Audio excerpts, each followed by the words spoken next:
Olá, boa noite. Estamos aqui hoje para uma entrevista especial com a doutora Valesca, psicóloga, atuante aqui em Carazinho. Boa noite, doutora Valesca. Boa noite, Regina. Boa noite a todas as pessoas que nos assistem nessa webinar. É muito bacana estar aqui, poder compartilhar um pouquinho de conhecimento, trocar ideias. Muito bacana mesmo. E agradecemos a sua presença, é muito importante para o nosso programa que tenhamos vários profissionais em todas as áreas, porque o programa é falando em saúde. Então, estamos aqui, mas eu queria que você se apresentasse para nós, por favor, doutora Valesca. Nos fale um pouquinho da sua vida profissional, da sua área de atuação, quanto tempo atua aqui em Carazinho. Eu atuo, Regina, em Carazinho há quase 30 anos, né? Eu sou psicóloga, tenho um mestrado em psicopatologia, psicologia clínica, com orientação psicanalítica. Minha primeira formação acadêmica foi em orientação psicanalítica. Depois eu fiz uma formação também, né, em abordagem sistêmica de casais, famílias, indivíduos. Atuo bastante nessa área de casais, de famílias. Eu tenho também uma formação em sexualidade humana, eu sou sexóloga e mais ultimamente eu fiz uma formação em terapia do esquema, que é uma evolução da terapia comportamental. E muitos cursos de extensão, né? Eu tenho uma longa caminhada na saúde pública, com tratamento de doenças mentais graves, né? Também trabalhei muito com dependência química, alcoolismo, dentro do consultório, né? Uma ampla experiência aí com atendimentos individuais, atendimentos de família, como docente também uma experiência bem grande, né? De atuação. Então a gente vem aí contribuindo com a comunidade, também atendendo pessoas de diversas faixas etárias e diagnósticos. Perfeito. Muito bom para que os nossos ouvintes aqui entendam, né, a sua área de atuação. E uma curiosidade, você falou várias áreas, crianças. Eu atendi muito crianças individualmente ao longo da minha caminhada profissional, né? Hoje eu atendo crianças dentro do contexto familiar. Dentro do contexto familiar. Dentro do contexto familiar. Então eu sempre atendo, né, dentro dessa visão sistêmica, as famílias com as crianças. Com as crianças. Porque existem vários segmentos dentro da área da psicologia, né?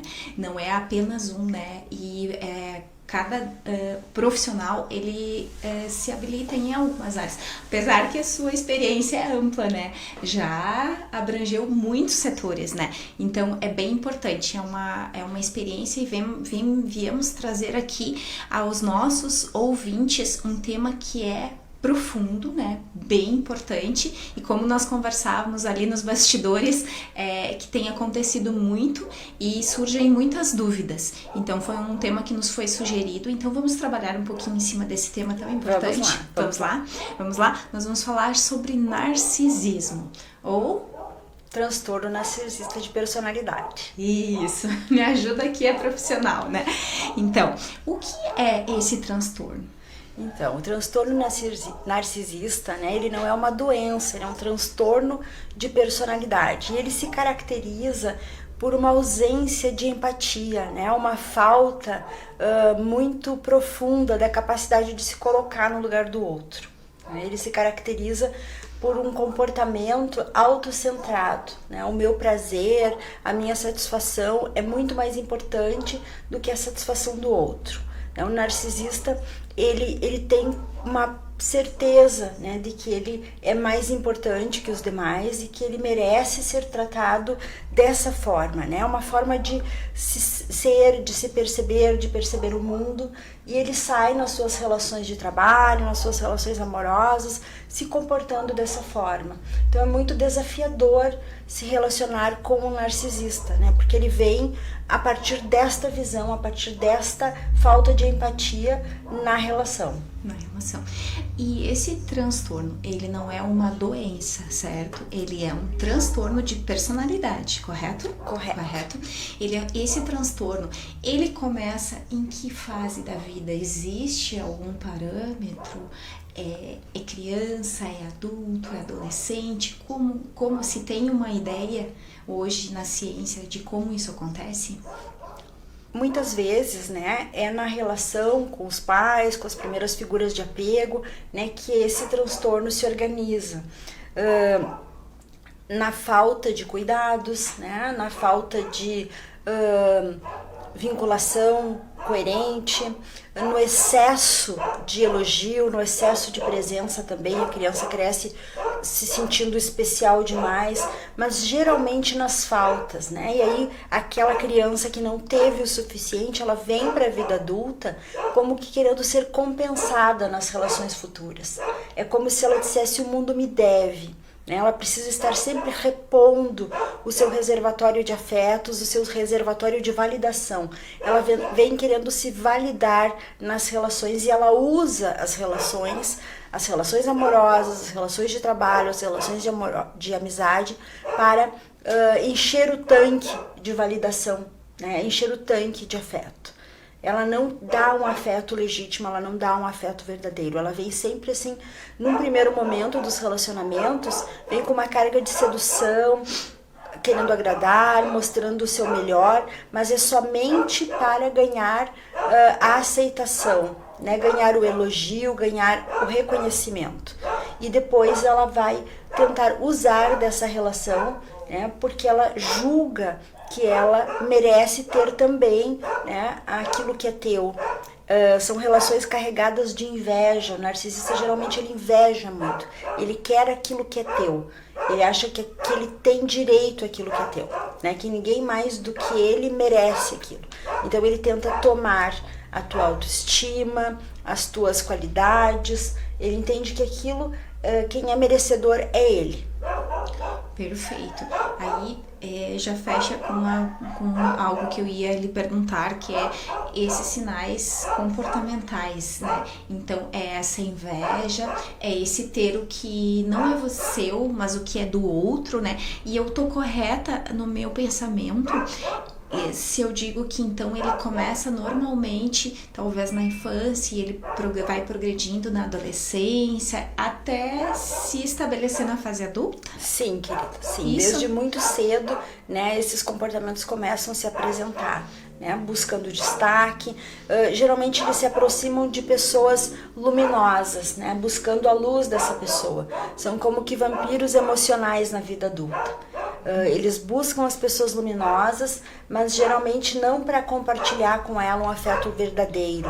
Eles buscam para tirar a luz dessa pessoa, para sugar a luz dessa pessoa, para baixar a autoestima dessa pessoa, né? E muitas vezes vão desqualificando essa pessoa nos relacionamentos de trabalho, desqualificando essas pessoas nas relações amorosas, né? E se enaltecendo, diminuindo o valor dessas pessoas à sua volta, para que ele se sinta melhor e deixe essa pessoa se sentindo diminuída. Assim ele tira um pouco do reservatório, né, de valor dessa pessoa, se sentindo melhor, para que ele diminua a dor que ele sente, né? Porque na verdade o narcisista ele tem uma autoestima extremamente diminuída. E é isso que ele tenta, né, disfarçar de si mesmo a vida toda. E é bem interessante até por ser um tema assim tão polêmico, digamos, né? Eu acho que dá para usar esse termo. Se fala muito que o narcisista tem, ao contrário, a maioria das pessoas pensa que o narcisista ele tem a autoestima lá em cima. E é ao contrário, né? É o contrário. Ele tem uma baixa autoestima. Uma baixa autoestima. Na verdade, ele se liga, é bem como se fosse uma sanguessuga. Uma sanguessuga, é um vampiro emocional. É um vampiro emocional mesmo, que ele precisa do outro para ele se sentir bem, né? Para que ele consiga, né? E a partir de todos esses sinais vai sendo elaborado um diagnóstico? É isso? É isso, né? Isso. É como se ele precisasse que você fique mal para que ele fique bem. Né? E quantas vezes a gente observa isso em casais, né? Onde um dos cônjuges vai ficando mal, né? Para que o outro se eleve, né? E não raras vezes um dos cônjuges entra em depressão, vai ficando com a autoestima diminuída, vai ficando desqualificado, né? Aquela pessoa que tinha uma carreira boa, que tinha uma série de qualidades, vai se sentindo encolhida, diminuída, né? E o outro parece que vai se nutrindo disso e ajudando a desqualificar cada vez mais essa pessoa. E a partir disso, como é, porque pode acontecer relação casal, né? Vamos abrir um pouquinho o leque aqui. Pode acontecer marido e mulher, pai e mãe, amigos, colegas de trabalho. Todos os relacionamentos podem ser marcados, né? Talvez você que esteja nos escutando, se você tem aquele amigo assim que parece que te suga as energias, cuidado. Só fala das coisas boas dele, né? Geralmente o narcisista não deixa você contar as suas coisas. Ele só quer contar as vitórias dele, né? Ele não quer te escutar, ele não tem tempo para te escutar. Ele não tem tempo para ouvir as suas realizações. Ele só quer contar as realizações dele. Ele domina, na verdade, né? Ele domina sobre quem for o interlocutor com ele, né? Seja o amigo, seja o pai, seja a mãe, seja o marido, a esposa. E pode acontecer mãe e filho também, pai e filho. Com certeza. Pode acontecer mães narcisistas, pais narcisistas, muito comum. Muito comum. Muito comum. E a partir de todos esses, esse diagnóstico, ele é fácil, doutora Valesca. É fácil para alguém olhar para o outro. Aqui nós não estamos dizendo que nós devemos nos diagnosticar, mas quando ver que é problema esse relacionamento e quando que a pessoa pode ver que tem algo errado que é com o outro e não com ela mesma, porque não é fácil. Não é fácil, né? Justamente porque o narcisista vai minando, né, a autoestima, vai minando a teia de relacionamentos, fazendo a pessoa se sentir culpada, inclusive.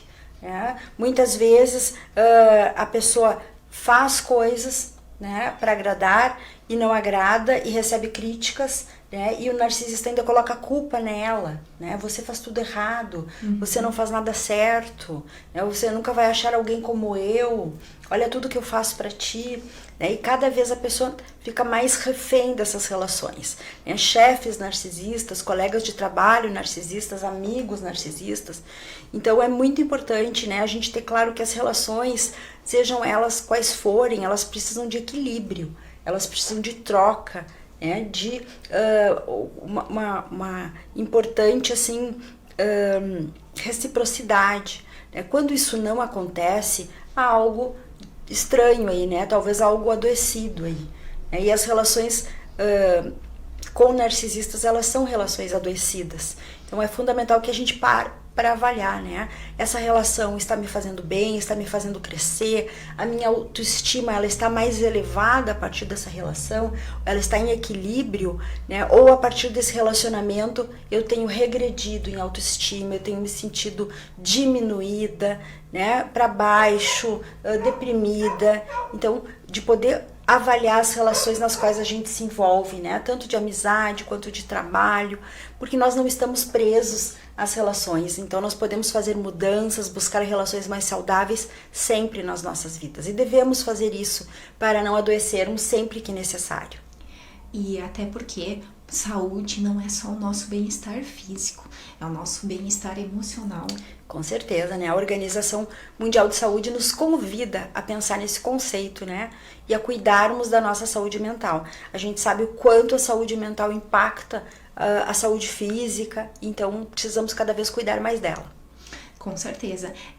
Teríamos tantos assuntos, né? Me veio agora à mente a questão das doenças psicossomáticas, né? Que se falam tanto e que tema para outro encontro, é claro, mas o quanto é importante cuidarmos da nossa mente, termos relacionamentos saudáveis, e quando o importante é termos esse filtro para equilibrar quando esse relacionamento deixa de ser saudável, né? Quando ele passa a ser, né, algo que não está nos fazendo bem, porque muitas vezes, a doutora citou a culpa, próprio refém desse narcisista, ele se sente culpado e ele se acha também imerecedor, né? E que o problema, na verdade, não está no outro, mas está com ele. O que acontece, né? As pesquisas mostram a respeito do funcionamento do cérebro, né? Por exemplo, assim, quando, né, uma pessoa mente e ela não é descoberta, e ela não faz uma reparação disso, a tendência é ela mentir mais num próximo episódio, tá?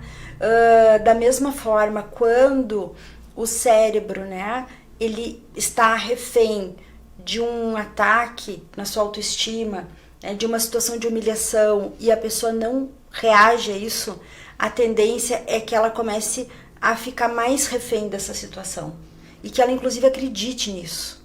Então é muito o que acontece na relação com narcisistas, né? A relação passa a ser uma relação de perversidade. A pessoa passa a acreditar inclusive que ela é assim, né? E que ela deve permanecer assim, e que é assim que são os relacionamentos, e ela vai cada vez mais ficando refém dessa situação. Então muitas vezes é um amigo que nos estende a mão e diz: ei, essa relação é doentia, essa é uma relação tóxica. E olha o que você está fazendo com a sua vida, esse relacionamento está lhe fazendo mal. Porque a pessoa vai entrando, né, e vai ficando cada vez mais presa nessa teia narcisista. Então, muito importante, né, você que está nos ouvindo, você que está assistindo essa webinar, né, de parar para pensar, o seu relacionamento é sadio, né, ele colocou para cima, né, ele faz bem, né, promove saúde mental, promove qualidade de vida, ou está lhe adoecendo? Por quê? Relacionamentos precisam trazer saúde mental, né? Caso contrário, são doenças a dois. Exatamente, e é muito importante para que cada um de nós reflita sobre todos os nossos relacionamentos, né? Tanto marido, mulher, quanto amigos, quanto colegas de trabalho, né? Se esses relacionamentos nos fazem bem, né? Até porque nós precisamos dos relacionamentos. Relacionamentos fazem parte da nossa natureza humana, né? E eles são importantes para nós. E como já falamos aqui, então precisamos ter esse cuidado, né? São alguns traços, né, que podemos identificar nessas pessoas. E o que fazer para ajudar essa pessoa narcisista? Eu tenho um amigo narcisista, eu percebo que ele tem algumas características. Como eu posso auxiliá-lo? Tem tratamento, é claro, né? As notícias não são muito otimistas, né? Veja, eu sou uma profissional da área e sou otimista, sempre vou, né, pela via do tratamento e busco ajuda. Mas é muito difícil que um narcisista chegue ao tratamento, porque eles se acham perfeitos. Né? Uhum. Então eles acham que se alguém está errado é o outro, que eles são perfeitos, que eles não têm defeitos. Daí é muito difícil que eles digam assim: não, eu preciso de ajuda. Né? Então, sim, não faz parte do perfil deles. Geralmente, assim, eles buscam ajuda em último caso, quando eles já tiveram muitas perdas nos relacionamentos. Já perderam um casamento, já perderam família, já se deram muito mal no trabalho por conta das suas características. Aí talvez exista, né, uma possibilidade deles desejarem o tratamento. Então, claro, toda ajuda, toda tentativa é válida, né? Mas eles têm muita dificuldade, diferente de outras pessoas, pelas suas características engrandecidas, né? De acharem assim, que eles são perfeitos, que eles são dignos, né, de uma inteligência maior, uma inteligência superior, de reconhecerem que eles podem estar agindo, né, de uma forma não tão bacana. Então, tá correto eu dizer que as pessoas que muitas vezes se sentem meio solitárias e que todo mundo se afasta, tem algo errado com elas, certo? Uhum. É para ela refletir, certo? Se todo mundo se afastou, se todo mundo tá meio distante, opa, tem alguma coisa que não tá certo no seu comportamento. Se você que está nos assistindo é uma pessoa assim, reflita. Pode não ser, né, um transtorno de narcisista, mas pode ser algum outro problema comportamental que é seu. É triste a notícia de a gente pensar que não há tratamento, né? A questão é que o narcisista não procura o tratamento, né? Ele não procura, né? E geralmente ele culpabiliza o outro pelas falhas. Ele não enxerga, assim, ele não é capaz, pela falta de empatia, de reconhecer que o que ele falou ou o que ele fez, né, foi extremamente cruel ou extremamente, né, grosseiro, enfim, ou maldoso. Muitas vezes é muito comum o narcisista trair com frequência. Por quê? Porque as relações, elas não são relações de troca, relações profundas, não existe essa profundidade, são relações rasas. Então tá certo a gente entender que ele, além dele não ter a empatia, ele não tem aquele envolvimento profundo. Não. E ele trai com muita frequência, por quê? Né? Porque ele precisa da validação frequente. Geralmente os narcisistas são muito infiéis.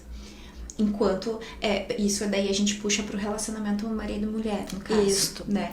E amizades eu não sei, porque na amizade daí seria a questão de ele... Não ter muito envolvimento, muito vínculo. Né? Não vínculo. é muito importante o amigo. O amigo não é tão... na verdade, o amigo se acha importante, mas ele não é importante, né? Então ele não tem. Mas nesse relacionamento, um dos traços, né, entre casais seria a infidelidade. Seria a infidelidade. Por quê? Porque ele precisa, né, encher o seu pote, né, de validação. É como se ele fosse para um relacionamento e ali ele recebesse elogios, ele recebesse a certeza do seu valor, e aquilo já não é mais importante, então ele vai para outro e vai para outro, sempre, né, como se ele precisasse de um carimbo de validação.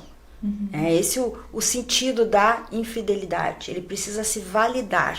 Ele precisa se sentir valorizado, bem-quisto. Exatamente. E amado por todos. Exatamente. Né? Então é muito comum a infidelidade.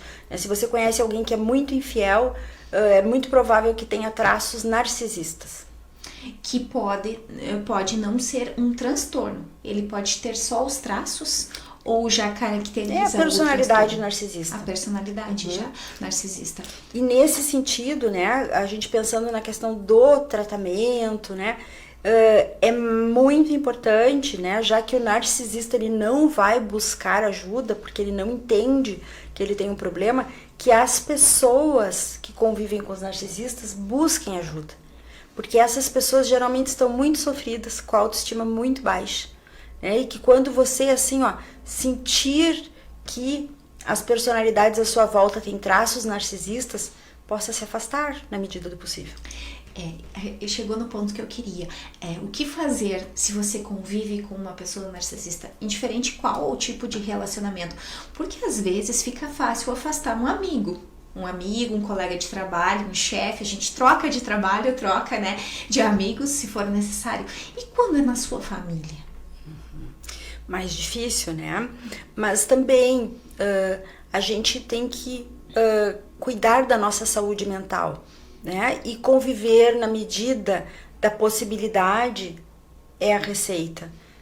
O quanto essa relação é saudável. Eu não preciso romper, mas eu posso conviver na medida da possibilidade do saudável. Né? Porque essa pessoa ela vai tentar usar, né, a relação o tempo inteiro. E na verdade tá correto dizer que ela muitas vezes ela não tem consciência disso que ela faz. Sim. Muitas vezes ela faz, mas ela faz como se fosse algo natural. Né? Ela não te usa porque ela sabe que vai usar você. Ela te usa porque é o traço, né, característico Ela dela. até sabe que ela vai usar você, mas ela não tem como fazer muito diferente, assim. Ela é assim. Ela é assim. E cabe a você se proteger. O tratamento funciona mais na questão da proteção. Então, para quem está próximo, quem está sofrendo, né? E com relação a tratamento, vamos abrir uma outra abinha aí. A pessoa que sofre com um narcisista muitos anos, por exemplo, uma esposa ou um marido, tanto faz, né, qualquer um dos dois, que fica anos casado com uma pessoa com essas características, ela pode também adoecer com algum transtorno? Pode, são comuns, né, as crises de ansiedade, a insônia, os quadros depressivos, né, a baixa autoestima, enfim, né, uma confusão de sentimentos, assim, porque a pessoa já não sabe mais se aquilo é dela, se ela realmente tem algum problema, né, ela começa a achar que o problema é ela, culpabilização. Então é sempre importante, né, uma psicoterapia, conversar com pessoas que queiram você bem, que possam ajudar você a pensar essa situação. E abrindo um pouquinho também o leque, O narcisista, ele tem traços violentos. Nós falamos na questão da infidelidade quanto casal. Ele pode apresentar também violência para com o seu cônjuge nesse caso? Pode, né? Ele pode, muitas vezes ele pode ter traços mais perversos, né? Ir para uma conduta mais sociopática, porque já que ele tem razão, né? Já que tudo é dele, então ser dono do corpo e passar para o ato de violência não é algo tão distante assim do raciocínio dele. Não então é. até pode. Até pode acontecer. Sim. Também. Pode vir atrelado a tudo, porque vemos relações, trabalhamos num projeto que se chama Quebrando Silêncio, que fala normalmente sobre relações tóxicas e sobre justamente alguns tipos de violência. Que bacana. E a gente vê, assim, através dos estudos e das pesquisas que são realizadas, e muitas vezes a gente de fora, né, que não vive essa relação doentia, não entende por que as pessoas não saem dessa relação doentia, dessa questão de ficar com o outro mesmo o outro te machucando. Porque a violência, falamos aqui, eu falei violência física, mas existe a violência psicológica, né? Psicológica, patrimonial. Exato. Né? Violência de várias formas, são 5 tipos de violência contra a mulher, por exemplo. Exatamente. E a gente fala na mulher, nós somos mulheres, podemos né, defender. E nesse ponto eu defendo as mulheres que muitas vezes se veem presas a relacionamentos que não conseguem sair, e que você que eu nunca passei, mas você que talvez nunca tenha passado não entenda como você não consegue, mas é uma prisão, né? É criada uma prisão e que a pessoa não vê possibilidades, né? Então parece tão simples, mas para muitas pessoas é tão difícil, né? Justamente por conta dessa teia narcisista.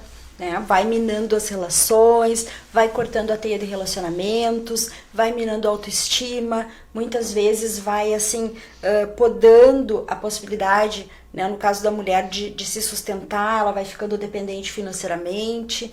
Então todo esse cenário vai fragilizando para que ela dê um passo e diga, não, isso não é assim, não, eu não preciso de você, eu posso, eu tenho valor. Né? Por isso a importância da gente poder dar-se conta das relações com narcisistas, reconhecermos narcisistas, dizermos não. Existe todo um teatro, né? Ele parece tão engrandecido, essa pessoa parece tão perfeita, que o defeito deve ser meu, então. Né? Se essa pessoa se mostra tão maravilhosa, talvez então o defeituoso seja eu. Né? E na verdade, essa maravilha que precisa se apresentar de forma tão engrandecida é justamente uma pessoa cheia de defeitos, um vampiro emocional, né, que faz esse rebaixamento dos outros e que mina a autoestima das pessoas à sua volta. Então, é importante a gente saber essas características, não para que a gente diagnostique, Valesca, você é narcisista. Não, mas para que a gente possa identificar os nossos relacionamentos, para que eles também se tornem saudáveis e para que daqui um pouco nós também não sejamos narcisistas com o outro, né? E claro, é difícil o próprio narcisista se enxergar, né? Ele dificilmente, de todos os transtornos, a gente pode dizer que ele é um dos mais difíceis de busca de tratamento? Sim, justamente por essa personalidade pseudo-engrandecida, né? O que acontece, né? O tratamento, ele é importante para todas as pessoas que o desejam, né, que estão abertas a se pensar. Ele é saudável para todas as pessoas que se permitem buscá-lo, né, e a gente poder pensar assim que existe uma alma ferida, né, mas que o desejo de buscar pensar-se é fundamental para a psicoterapia, né, o desejo de mudança é fundamental, por isso que fica muitas vezes mais inacessível para o narcisista, porque ele não tem o desejo de mudança. E ele também não tem o desejo de pensar, ele não pensa em si, ou ele pensa? Ele não... a patologia dele, mas a personalidade dele está tão estruturada nessa defesa autoengrandecida de si mesmo, que ele prefere se sustentar nisso. ele fica, como vamos dizer, ele fica só na margem do que ele acredita e do que ele enxerga de si mesmo. E busca se nutrir de pessoas que também o enxerguem assim. Perfeito. Então, na verdade, ele é como eu gosto quando fazem essa analogia da gente, que a gente precisa pensar em si mesmo, pensar nas nossas atitudes, né? Eu tenho uma psicóloga que eu assisto de vez em quando que ela diz que a gente precisa tomar banho todo dia para rever as nossas atitudes. O narcisista não faz isso, então. Assim, a capacidade de deprimir, por exemplo, deprimir no sentido de às vezes se entristecer, refletir, né, repensar, dizer, isso não foi bom, eu preciso mudar aqui, mudar ali. E essa é uma capacidade de saúde mental importante, é um sinal de saúde mental importante. E essa capacidade o narcisista não tem. Não tem. Né, porque ele não faz esse... Por isso que as relações são sempre muito rasas, o papo é raso, o assunto é raso, né, a gente não vê nada profundo, nenhuma conversa assim mais profunda. Até porque ele vive no eu e eu em todos os, Sim. em todos os lados, Sim. digamos assim. Porque ele não vê além disso, né? Ele vê as pessoas quase como um meio para um fim. Exatamente. Certo? Então, parece, estamos colocando traços, né? Parece que se torna uma pessoa cruel, né? Por quê? Porque quando nós não somos empáticos, é óbvio que não somos 100% empáticos, mas ficamos tristes em várias situações, quando vemos tanto como agora aconteceu, todas essas catástrofes naturais, nos compadecemos, ajudamos. O narcisista, ele não tem essa habilidade, né? Ele não consegue se compadecer. Não. Com as circunstâncias. Só se ele tiver algum ganho com isso. Perfeito. Ele é manipulador também? Muito manipulador. Manipulador. Tá certo a gente concluir que ele é uma pessoa manipuladora. Algumas, né, assim, a questão da manipulação, da infidelidade, né, são coisas que fazem parte desse jogo de sedução. Perfeito. Então você que nos assiste, tá acontecendo alguma coisa parecida de tudo isso que a gente tá comentando aqui, dessas características? Tá acontecendo aí na sua casa, tá acontecendo com a sua família, ou com o seu chefe, ou para pensar, talvez você também esteja assim. Então, é importante a gente saber pra gente também procurar ajuda. E como ajudar essa pessoa que sofre? Essa pessoa que tá sofrendo com esse narcisista? O sofrimento é bem grande, né? Essa pessoa geralmente precisa de muita ajuda, muito apoio dos amigos, da família, né? Porque, como a gente falou, está sendo sugada emocionalmente. Eu gostaria, Regina, de compartilhar com os ouvintes, com as pessoas que nos assistem. Eu lembrei agora de uma historinha que eu gosto muito, é uma história infantil. Eu tenho a impressão que é uma história dos irmãos Grimm, né, que são escritores, grandes escritores, mas eu não tenho certeza. Mas o nome da história é A Roupa do Rei. Tá? É uma história, eu lembro uma história da minha infância. Havia um rei muito vaidoso, como geralmente são os narcisistas. E alguns espertalhões, 2 espertalhões que passavam pelo reino desse rei, ficaram sabendo que ele era muito vaidoso. E resolveram aplicar um golpe no rei, né? Porque essas pessoas muito vaidosas também são seduzidas facilmente. E passaram pelo reino, foram ter com o rei e anunciaram que elas faziam uma roupa, que seria a roupa mais maravilhosa de todos os reinos, com um fio raríssimo, né? O fio mais maravilhoso de todos, só o rei teria, e ele já se envaideceu. Seria exclusivo? Exclusivo, né? Porém, seria um fio transparente, invisível, né? E aí o rei imediatamente contratou os 2 costureiros e eles se puseram, né, a tecer a roupa do rei. E os espertalhões anunciaram, então, que somente as pessoas inteligentes enxergariam a roupa. E os súditos que estavam lá na volta do rei diziam: ó, que lindo, está ficando maravilhoso, né? E os espertalhões lá costurando, o rei de ceroulas, né? E os espertalhões costurando, e o rei envaidecido, peito estufado. Chegou o dia do rei desfilar pelo reino, né, na sua carruagem com a roupa nova. E todas as pessoas aplaudiam, porque o narcisista tem isso, né? Ele cria e as pessoas à volta entram no jogo narcisista, de elogios, né? De entrar nesse jogo, nessa teia narcisista. E as pessoas batiam palma e diziam, nossa, que roupa maravilhosa, né? Até que uma criança, a pureza das crianças, gritou, né? O rei está nu, né? E todos enxergaram. Então, muitas vezes isso acontece na vida da gente, né?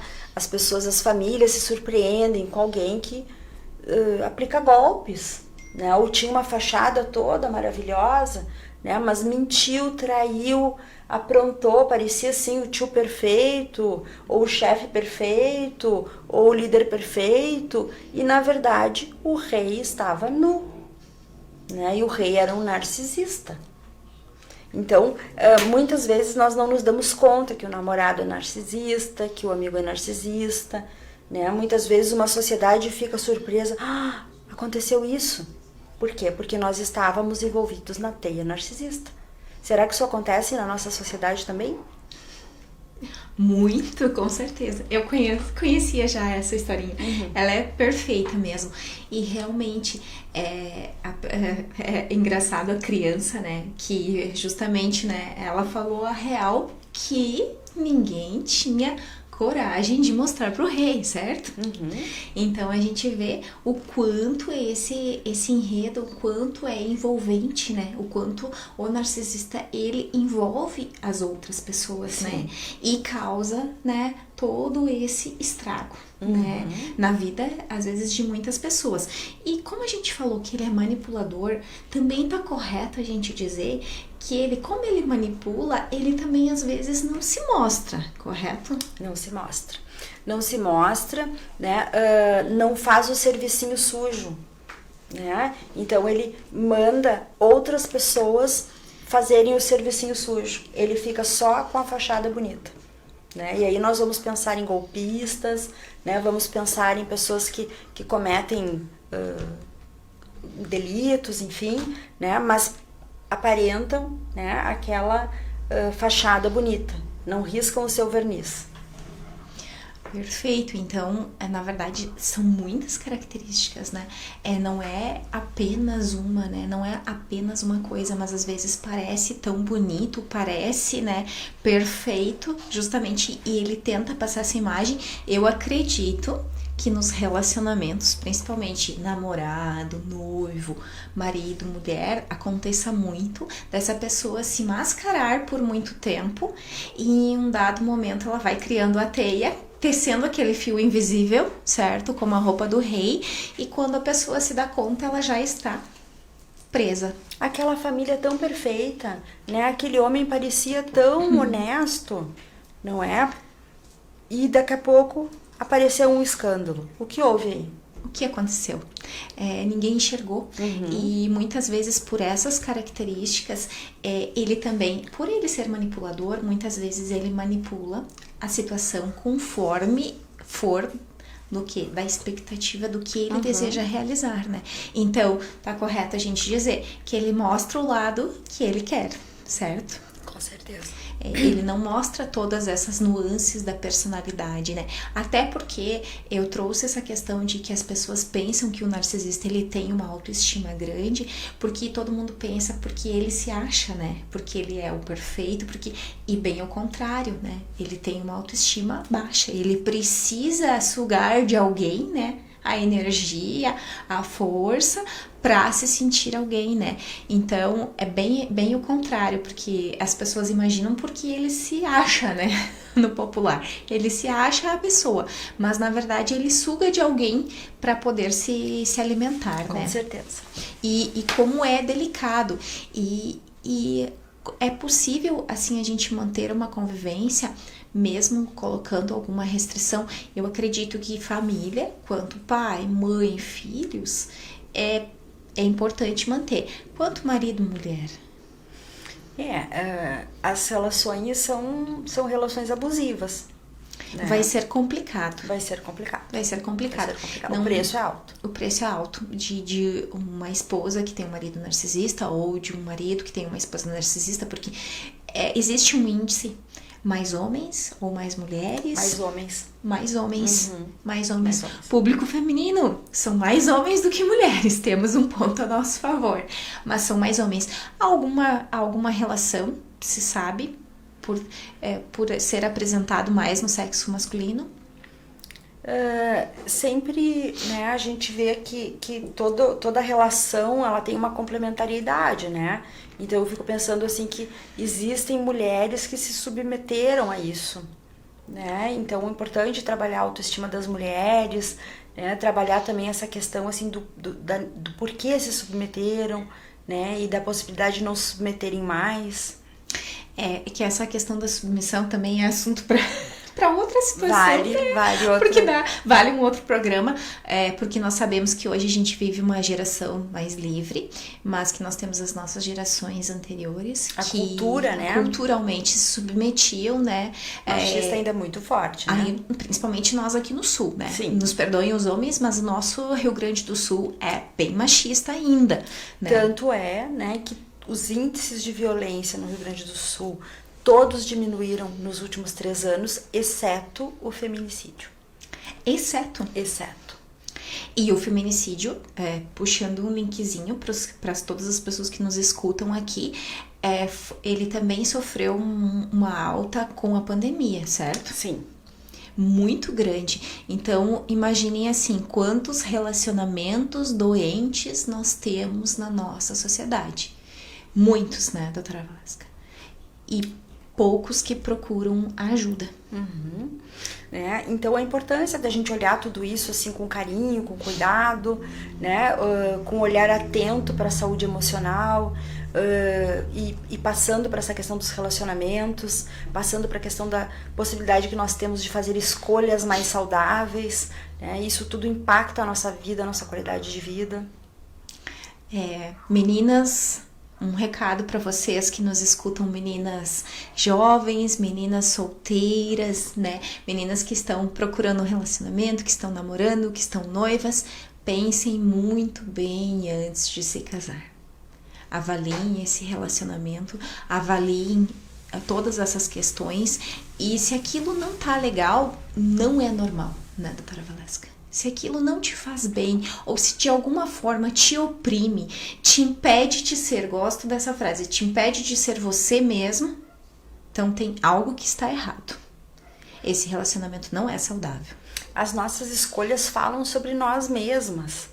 Então, se a escolha está gerando sofrimento, né, há uma busca adoecida aí, que precisa ser repensada.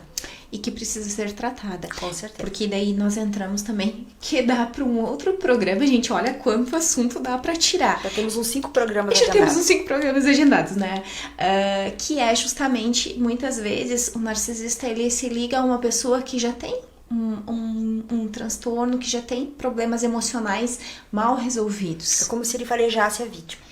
Exatamente, eu acredito que sim, porque ele parece que ele escolhe, né, as pessoas em que ele vai sugar, né, e eu acredito que tem uma relação, eu sempre brinco, eu não sou imune a mosquitos, mas eles dificilmente me picam, né, deve ter alguma explicação científica, não sei, mas tem pessoas que são assim, né, que os mosquitos simplesmente não se aproximam. Compensação, meu marido, a minha filha, a minha mãe, todo mundo ao redor de mim, nossa, os mosquitos parece que cheiram eles à distância. O narcisista, eu acho que funciona dessa forma, né? Ele fareja, essa é a minha vítima, e ele vai pro ataque. E o contrário também é verdadeiro, né?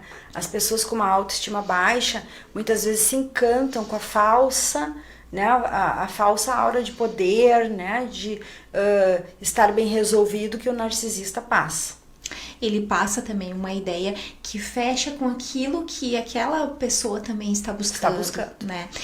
Eu me lembro de ter escutado uma palestra sua em que falava das nossas escolhas. Nós, filhas, normalmente escolhemos alguém parecido, né, com o nosso pai, né, que tem toda uma explicação. Então tem eu que precisa de tratamento e tem o narcisista que precisa de tratamento também, né? Então, são duas situações. Mas eu, se não sou narcisista, eu entendo que eu preciso do tratamento, né? Já o narcisista Já é vai uma ter mais situação, dificuldade vai ter de mais fazer dificuldade de fazer isso, né? Uhum. E um outro ponto bem importante, nós falamos que o narcisista ele tem dificuldade, certo? E aqui eu trouxe uma questão que pode ser a dúvida de muitas pessoas. Por que as pessoas têm tanta dificuldade de buscar tratamento psicológico? Então, assim, acho que existem várias causas para isso, né? Vários motivos para isso. O principal deles é porque nós, culturalmente, ao longo da história, né, a psicologia, a psicanálise, enfim, a psiquiatria, elas são disciplinas mais recentes. Então, a gente estava mais acostumado a olhar, a cuidar para as doenças do corpo. Você que está acompanhando provavelmente lembra, os nossos pais, eles tinham uma tendência a nos orientar a cuidar do corpo, né? Vistam agasalho, se alimente bem, durma bem. Dificilmente os nossos pais nos chamavam e nos orientavam a cuidar da saúde emocional, da saúde da mente. Como você se sente? Né? Você está se sentindo bem? Você está se relacionando bem? Nós não éramos impulsionados a termos um olhar atencioso para a saúde das emoções, para a saúde mental. Então é um tema mais recente. As pessoas tendem a deixar também. A saúde do corpo, se sangra, se dói, nós geralmente vamos buscar uma atenção no dia, naquela semana. E a saúde emocional, nós muitas vezes dizemos, não, vai passar. Semana que vem, se não passar, eu busco ajuda. E aí passa a semana que vem e vai, e o problema se agrava e vai se arrastando. E a gente acha que é normal ficar um pouco triste, que é normal estar um pouco ansioso. Né?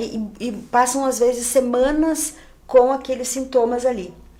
Então, acho que esses, né, a questão cultural, a questão de termos, assim, uma certa condescendência com os problemas da mente, né? O próprio preconceito, eu acho que isso aí, né, é feio ter problema emocional. Ter problema emocional, isso é coisa de gente que não bate bem, né?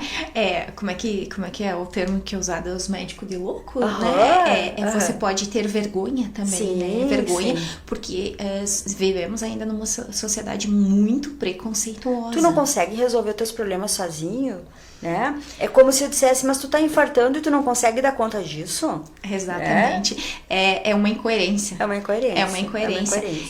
E a gente escuta muito, mas você não tem um amigo que você possa conversar? Uhum. Né? Também outra. É como se você dissesse, você tem diabetes e você não tem um amigo que te ajude nisso. Exatamente. É quando a gente fala assim, parece muito engraçado, mas é uma realidade. Ainda muito presente na nossa cultura. Ainda muito presente, que eu arrisco dizer que todos nós precisamos de uma ajuda para tratar tudo que a gente passa, o que a gente sofre na infância, os desencontros, os encontros, os ciclos das nossas de vida, famílias. né, os desafios do trabalho, dos relacionamentos. Quer dizer, eventualmente, todos nós temos momentos em que a psicoterapia poderia ser, né, muito bacana para que a gente não repita erros, para que a gente busque soluções mais leves, para que a gente viva melhor, se relacione melhor, não aumente os problemas ou os conflitos cotidianos ou possíveis, né, dos relacionamentos. Então, só faz bem, né? Só faz bem. E não apenas, né, existe também, então eu tenho depressão, ou eu tenho um transtorno de ansiedade, ou eu tenho... Não apenas nesses casos, sim, né? Em qualquer situação, muitas vezes para lidar com um luto, né? A perda de alguém, a perda, às vezes até de uma tomada de decisão, né? Até tomada de decisão, perda de um trabalho, sim, tudo isso, todas essas situações elas nos afetam. E a gente vai, o quê? Literalmente, como diz no popular, a gente vai empurrando para debaixo do tapete. Né? E eu costumo pensar assim, que as pessoas, se elas têm uma gripe, um resfriado, uma crise de rinite, uma crise de sinusite, elas vão tomar uma providência, mas é algo visível. Mas lá dentro a pessoa sangra, né? Nas doenças emocionais a pessoa sangra, nos transtornos ela está sangrando, só ela não é visível. E muitas vezes o que é pior? Não é visível aos outros, né, doutora Valesca? Essa pessoa, ela age normal, ela sorri, ela trabalha, ela se relaciona, ela tem família. Então, aparentemente, ela não tem nada ou ela está bem, né? Mas muitas vezes não é isso que acontece. né? E para todos que nos escutam, é importante a gente ter esse olhar de cuidado, né? Como a doutora Valesca falou, é uma preocupação recente, porque não veio de berço, né? Não foram os nossos pais que trouxeram esse cuidado. Mas eu arrisco dizer que junto à psicoterapia, à psicologia, à psiquiatria, veio junto com essa questão até do próprio exercício. Né? Esse cuidado é um cuidado que a gente precisa, não só com o que a gente precisa comer para se manter vivo, mas todo um contexto, né? A nossa saúde global, e a nossa saúde global, ela não é só o nosso bem-estar físico, é o nosso bem-estar emocional. Com certeza, também. Né? E isso e aproveito para perguntar, né? Como é que você está se sentindo? Né? Como é que está a sua saúde mental? Vocês têm pensado a respeito? Você tem analisado todos os dias, ou uma vez por semana, ou quando você... como eu estou bem, eu estou feliz, eu estou satisfeita com a minha família, com o meu trabalho, com os meus amigos, eu tenho alguém para conversar, eu tenho alguém para me abrir, talvez eu esteja engolindo muitas coisas que estão ficando ali dentro de mim. Nós mulheres, a gente pode falar com prioridade disso, porque a gente sabe que muitas vezes a gente só vai armazenando e não consegue se colocar, né? Então, é importante que a gente tenha esse cuidado, tenha, claro, o cuidado com os outros, né? Tenha esse olhar também. A gente sabe que, nesse caso, poderíamos ficar aqui muito tempo falando sobre esse transtorno narcisista, mas a gente sabe que a gente está buscando, principalmente, auxiliar as pessoas que convivem, certo? Porque o narcisista não é um caso perdido, é claro, né? E ele não tem sofrimento. Ele não sofre. Então, olha só, é você que sofre. O narcisista não sofre. Por quê? Porque ele não tem, né, essa percepção de que ele está errado e de que ele está na situação em que... O sofrimento dele se dá na medida assim que ele é criticado, ele não tolera críticas, né? Mas via de regra ele está sempre buscando se nutrir, se engrandecer, né? Então a importância das pessoas à volta cuidarem da sua saúde mental, né? E a importância, Regina, de espaços como esse, né? Para a gente trabalhar esses temas, proteger as pessoas que enfrentam os narcisistas, né? Eles não são poucos. Tem algum dado a respeito disso? Temos uma ideia de quanto % da população? Estatística eu não tenho aqui para te dizer, mas eles são em número cada vez crescente. Crescente. E tem alguma explicação para isso? Né? Porque se a gente pensa que a causa do narcisismo também está ligada à negligência de cuidados no início da vida, né? Então a gente vê o quanto a infância tem sido negligenciada nos últimos tempos, né? A gente tinha mais tempo para as crianças, né? Um cuidado maior, e nós tivemos um tempo assim onde as mães tiveram que trabalhar mais, onde a infância foi um pouco mais descuidada. Estamos olhando mais para isso agora, mas teve um bom tempo de descuido, né?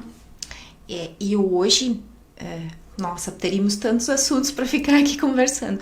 E hoje a gente vê um descuido também ainda que mudou um pouquinho de forma. Digamos que as mães de algumas gerações atrás, elas tiveram que sair para trabalhar. Perfeito, mas agora a gente vê um outro tipo de descuido dos pais, né?